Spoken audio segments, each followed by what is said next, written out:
Hello los amigos, c'est un plaisir de vous retrouver en ce début d'année 2025. Je suis en Thaïlande, à Chiang Mai, et je vous souhaite déjà, pour commencer, une magnifique, une superbe année 2025, qu'elle vous apporte la joie, la réussite dans vos projets, la santé surtout, et puis beaucoup d'amour.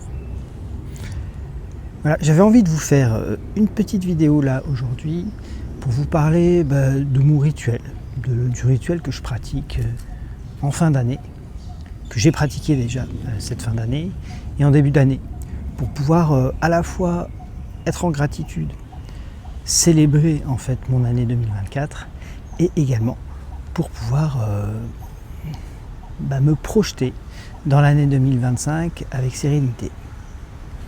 Voilà, alors je vous propose de faire ça en déambulant dans ce magnifique temple où je suis. Je vous ferai peut-être une visite plus détaillée. Voilà. Alors, très simple, mon rituel le rituel de fin d'année que je fais.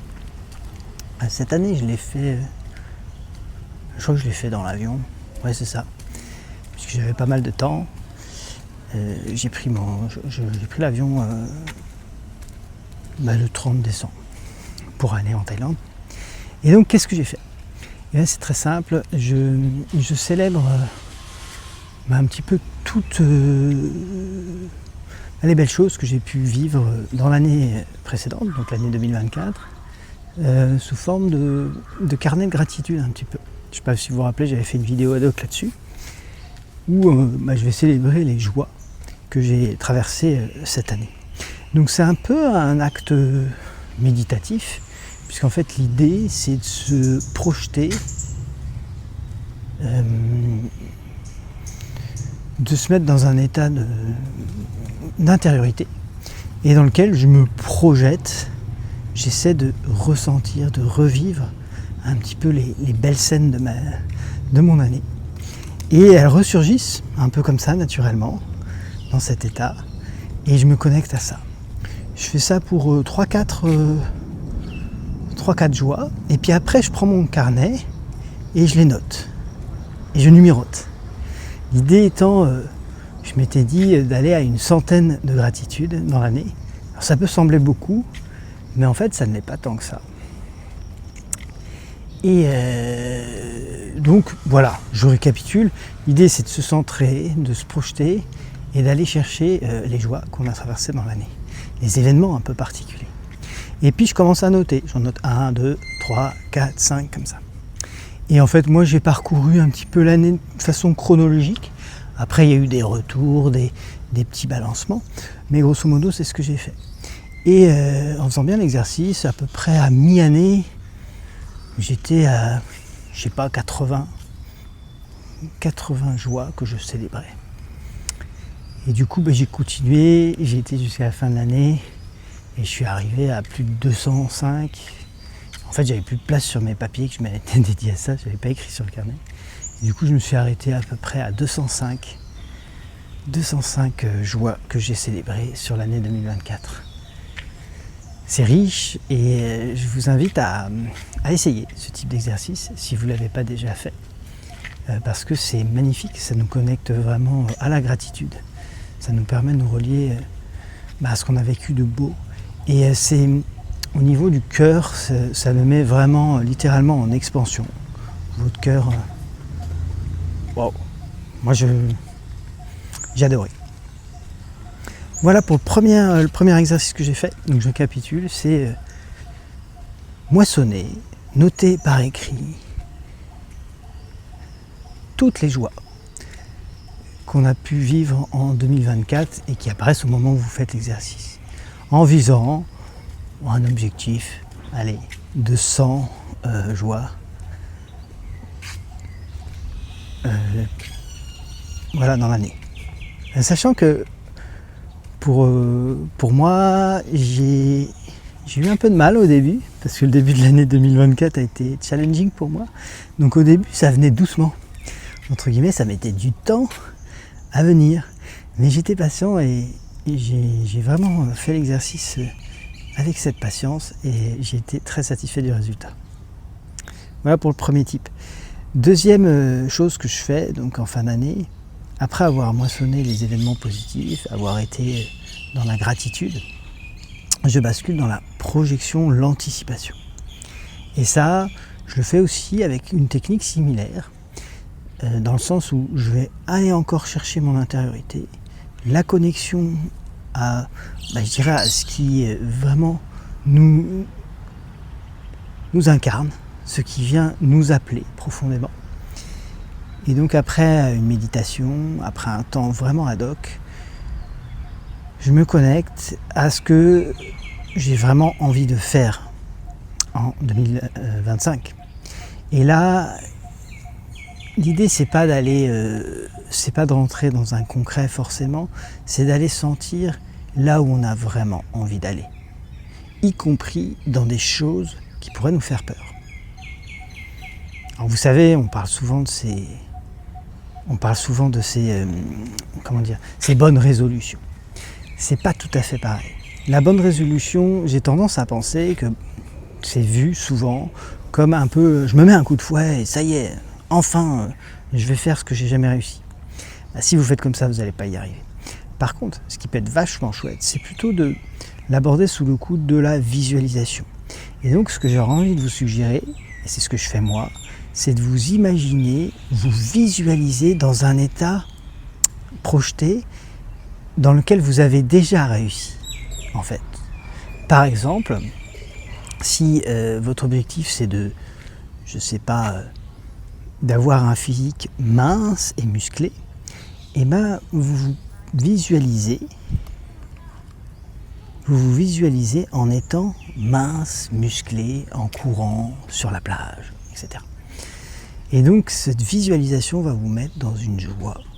Donc l'idée c'est de se visualiser au présent en ayant atteint un objectif. Se visualiser ayant réussi ce qu'on aimerait faire pour l'année ou les années à venir.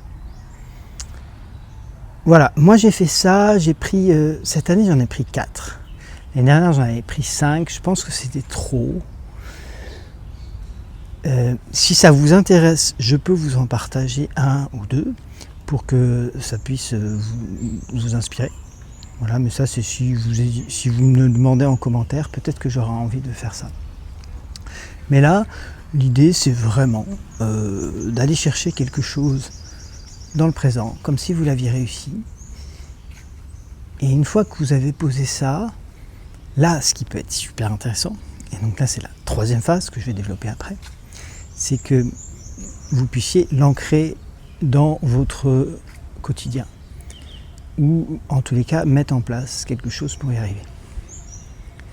Voilà, donc vous avez visualisé vos objectifs, vous les vivez au présent dans votre visualisation, c'est un moment plaisant, c'est un moment agréable. Voilà ce que je vous conseille. Donc, 2e type, c'est ça, visualiser ces objectifs comme si on les avait atteints. 3èmement, c'est fort de ces 4 objectifs pour moi que je me suis dit, tiens, comment je vais les atteindre? Alors, première chose, essayez de les... Alors c'est un guide, hein, c'est pas une fin en soi, mais essayez de les phaser dans le temps, de vous dire quelle deadline, à quelle date je vais arriver à atteindre cet objectif. Donc par exemple, si on revient sur l'exemple que j'ai donné de quelqu'un qui veut être mince et musclé, ça peut être de traduire cet objectif en éléments concrets, précis, mesurables, et qui peut imaginer dans le temps. Donc ça peut dire, j'imagine, j'atteins 65 kg le 21 juin 2025. Voilà, donc là c'est précis, c'est mesurable, il n'y a aucun souci. Et donc, une fois qu'on a mis ça en place, on peut commencer à imaginer, et donc c'est ça cette 3e phase, donc déjà on a mis cet objectif de façon précise, c'est imaginer comment je vais concrètement arriver à cet objectif. Donc là, oui, ça peut être je m'inscris en salle de sport. Je ne sais pas si vous voyez la nuance entre faut que j'aille à la salle de sport et puis vous y allez 1 semaine, 2 semaines en janvier, 3 semaines, il fait un temps, c'est dur, c'est pas facile, vous abandonnez. Et mon objectif c'est ça. Et je sais pas, mettons que vous partez de 80 kg allez, on va prendre 75 kg, vous avez un objectif de perdre 10 kg, c'est beaucoup. Mais si vous allez à la salle de sport en vous disant mon objectif c'est de perdre 10 kg et qu'à la fin du mois de janvier vous en avez perdu 3, bah là ça a tout un sens. Et là ça devient hyper intéressant parce que vous dites waouh, j'ai jusqu'à fin juin pour arriver à mon objectif. Donc c'est motivant et c'est ça l'intérêt. C'est très important pour réussir ces objectifs et pour trouver des joies, c'est d'avoir des objectifs qui sont motivants, c'est-à-dire sur lesquels on peut mesurer sa progression. Voilà, donc moi j'ai décliné chacun de mes objectifs. Alors j'ai pas terminé encore, parce que c'est un travail long. C'est vrai que j'aurais aimé le faire plus tôt. J'ai pris la décision de venir en Thaïlande comme ça, et donc assez tôt, et donc j'ai même pas pu tout décliner. Mais voilà, c'est cette idée-là.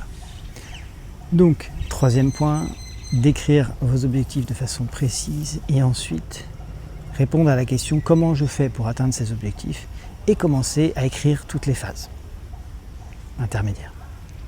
Donc vous pouvez le faire sous forme de mind map si ça vous parle, c'est-à-dire des sortes de bulles.